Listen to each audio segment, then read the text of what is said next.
อีแม่สอนอีแม่เอ้ยสมบูรณ์ป่ะแม่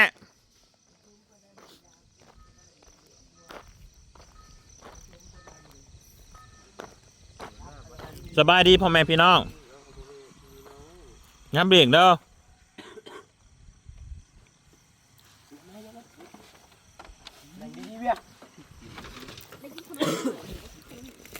มึงยังไม่ได้ไล่สวดอยู่มีอย่างซ้อนแล้ว เอาอันนี้รอได้นะตื่นแม่เราหน่อยนะ เงียบมีเวียจะปาดเนี่ย อีแม่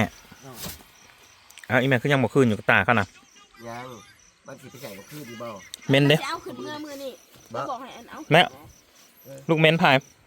อยากได้ ผนังอ่ะ มึงเวียกเอาหน้ามึงซื้อกู เอาบุซูสิเกี่ยวให้กูไม่ได้ เห็น เอา บ่มึงเห็นกูนะ ลิ้นไหมไม่ มึงฮะแหละ ตัวตนเวีย หน้าบ่อาบซึ่งลึงซิงลิง บ้า สภาพแม่กูคือยับเยินทำไมมึงนี่ กินยา สบายดีพี่น้องอีแม่บ่สมบูรณ์ป่ะแม่ ปวดทั่ว เนี่ยใส่ในแต่โมอีแม่กินไปนะ เวียไปไหนนี่มันก็จับแบบอะไร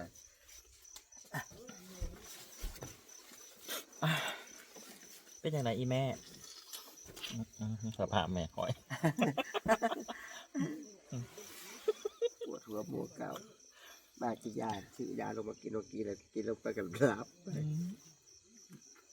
อีแม่บ่รอดบ่ ปวดทั่วบอกผัวจะไปผัวมือน้ำมันได้คนว่าให้มันจะ ก็ให้ลูกรอดด้วยแม่ แล้วจะปลอดภัยแล้ว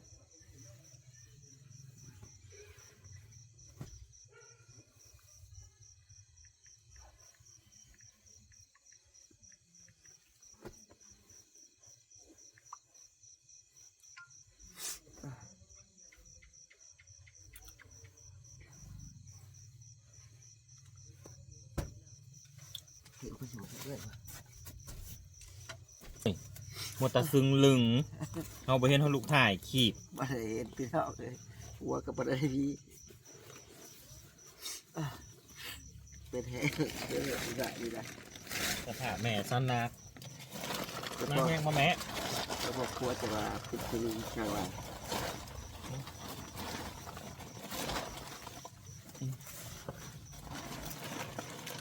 เมื่อนี่นั่น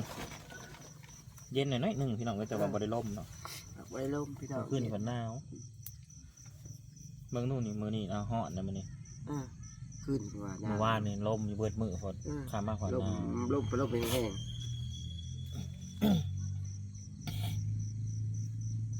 ครับว่าล่มซาบักอันนี้ตายอยู่นะ สถานการณ์พี่น้องจะเป็นยังไงเนาะเบิ่งข่าวแล้วก็เมื่อยหัวจิตหัวใจ ทีหลัง เบิ่งข่าวสงครามนะก็เมื่อย ยังบริทอยเฉพาะ แต่ว่าสงครามเนี่ยกับผลกระทบกระลายเนาะคนที่เดือดร้อนก็คือ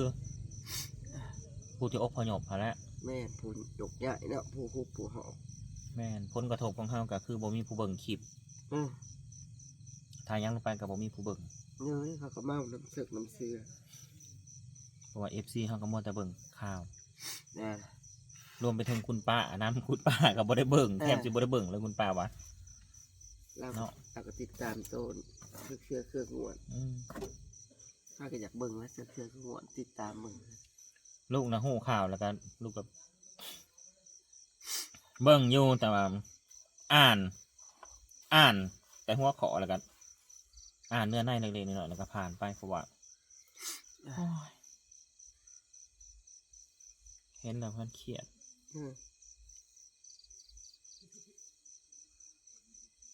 เอาผ่านบ่มักเอาบ่มักเรื่องแบบว่าอันนี้อยู่แล้วดิ แม่ เอาบ่มักเรื่องวุ่นวายอยู่แล้ว แม่ทำมากดสงบเนาะ แม่น มา เขามักแต่เรื่องสงบแบบ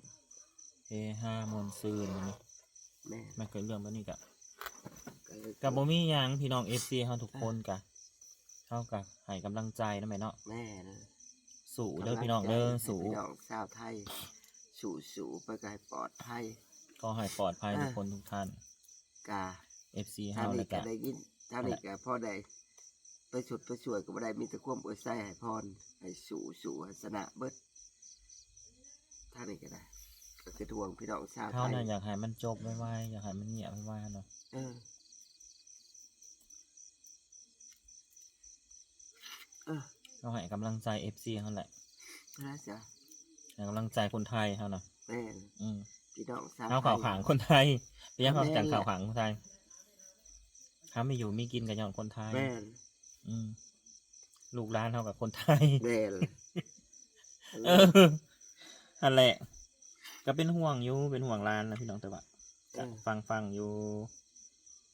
เฮาหอมบ่อยากเบิ่งซ้ำข่าวเนาะ เอาเบิ่งแล้วมันบุดอัดเนาะบุดอัดในสมอง อุกอ่าง คือห่วงคือใหญ่ นี่ยังว่าอันถ้าเกิดว่าอีแม่เรายังอยู่นี่โอ้ยเราให้ฮุบลูกฮุบหลานมาแล้วเราบ่ให้อยู่ดอก แล้วบ่อยู่แล้วได้ยินจากเสียงเล่าไปฮุบมาเลย เรานอนบ่รับผู้เราเอง เราก็ นะ จะฮุบมาได้ลูกเอ้ยผัดมันเป็นเอาบ่ทั พาน เข้า ได้ มาได้นะนอนเอ้ย เออ พาเข้าบักเทนอีหน้ามาได้ พูดแล้ว ไล่ห่วงหลานเนาะ อันนี้แห่งกระดับหนึ่ง เออ อีแม่นะเป็นห่วงหลานนะจังหวะโอ้ก็ฟังอยู่หักมันจ้า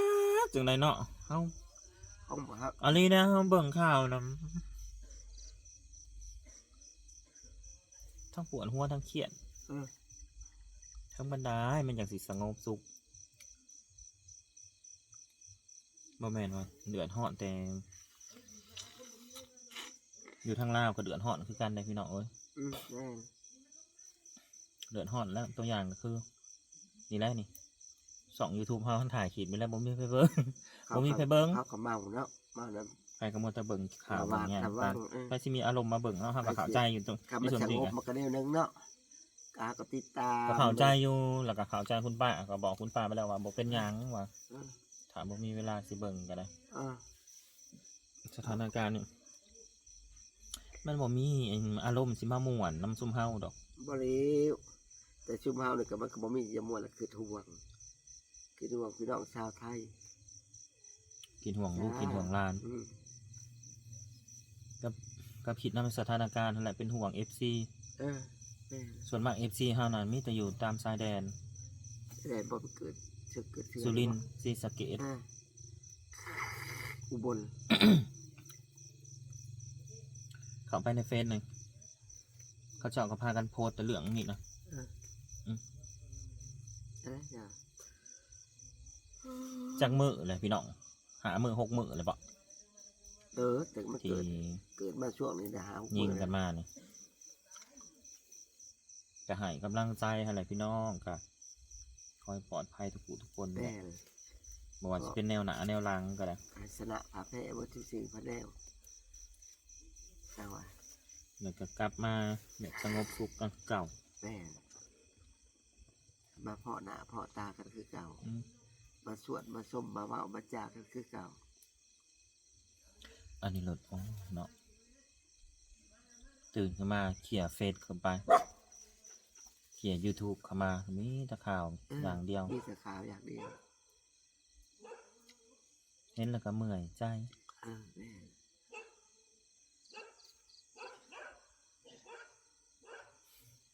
ขอบคุณพี่น้องที่ติดตาม ขอบคุณหลายๆเด้อพว แล้วก็ให้กำลังใจเด้อพี่น้อง 14ผมเคยสวดเคยส้มกัน ให้กำลังใจนะพี่น้อง กำลังใจต่อสู้สนะผาแพ้ สู้ให้อดให้ทนไป น้องปู่อพยพก็ ค ได้ อยพ้นได้ผู้ ให้กำลังใจ ทุกคนถูกหน้าถูกตาให้ได้ หวังว่าภาวนาขอให้ภาวนาขอให้สงบสุข แม่ ลงไวๆ ให้ เนาะ มิดวากไว้ๆแล้วให้มันห่วงมันเฮยให้มันมารับปลาออกแต่ประเท นี่ ศ คือ ไทย เก่า ของ ก็ต้องมีอีกอย่างอีก ตอนนั้นว่าแล้วว่าสิแล้วไปเลยก็มาเกิดขึ้นอีก เออ ตอนที่มันเกิดขึ้นนี่ว่ายิ่งกันเนี่ยเฮาบ่ได้ฮู้มืออ่ะเดี๋ยวนี้เพราะว่าขามาอีกมือหนึ่งเฮาจังฮู้ข่าวว่ายิ่งกันแหละ เออ เพราะว่ามันบ่ได้บึ้มบั่มคือตอนนั้นคือจะว่าแบบเงียบๆนี่แหละ